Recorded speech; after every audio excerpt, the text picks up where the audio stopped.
سبحان اللہ والحمد للہ ولا الہ الا اللہ سبحان اللہ والحمد للہ ولا الہ الا اللہ۔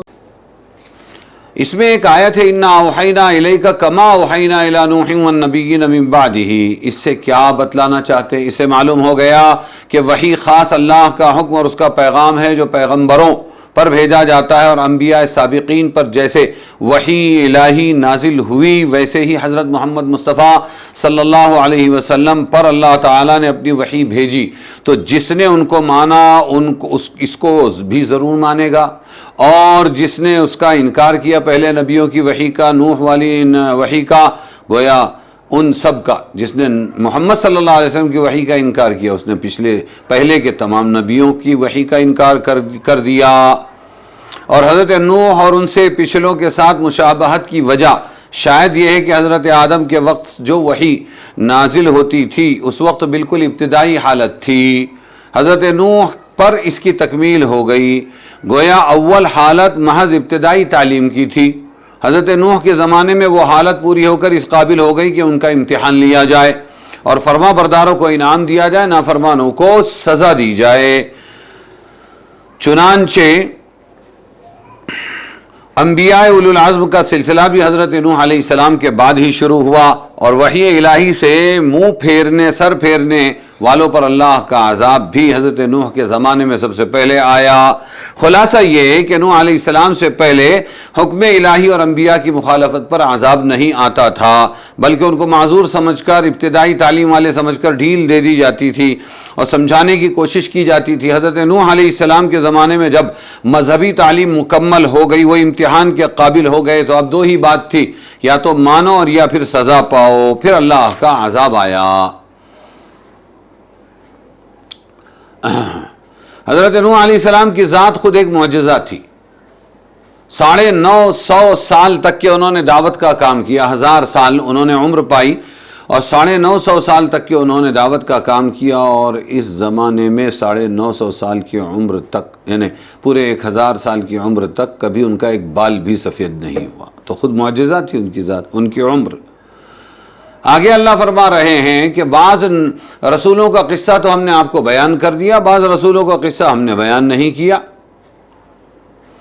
جو اولو العزم تھے خاص طور سے ان کا قصہ بیان کیا۔ یہ بتلانا مقصود ہے کہ سب نبی اور انبیاء کے پاس مختلف طریقوں سے وحی آتی ہے، کبھی فرشتہ پیغام لے کر آتا ہے، کبھی لکھی ہوئی کتاب مل جاتی ہے، کبھی اللہ تعالیٰ براہ راست اپنے رسولوں سے بات کرتے، غرض جس طریقے سے بھی آ جائے اس پر عمل کرنا واجب ہوتا ہے۔ لہٰذا یہود کا یہ کہنا کہ تورات جیسے لکھی ہوئی پوری کتاب ہمارے نبی کو ملی تھی، آپ بھی پوری لکھی ہوئی کتاب لے کر آؤ تو ہم مسلمان بنیں گے، ورنہ نہیں، یہ خالص حماقت اور بے وقوفی ہے۔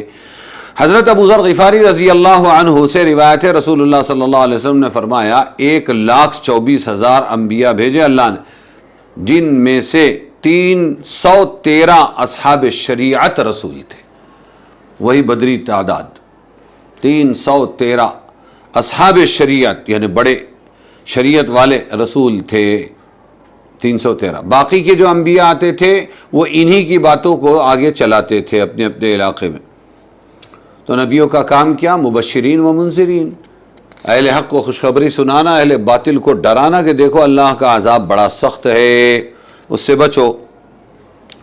یہودیوں کی ایک جماعت آپ صلی اللہ علیہ وسلم کے پاس آئی ہے، انہوں نے کہا بخدا تم یقیناً جانتے ہو، آپ نے فرمایا تم جانتے ہو اللہ کی قسم کہ میں اللہ کا رسول ہوں۔ انہوں نے انکار کر دیا، تو اس پر یہ آیت نازل ہوئی لیکن اللہ یشہد بما انزل الیک، اللہ گواہ، فرشتے گواہ ہے کہ آپ رسول ہیں۔ تو ان یہودیوں کو انکار سے آپ کا کیا بگڑتا ہے، آپ صبر کیجئے، یہ بتلایا گیا۔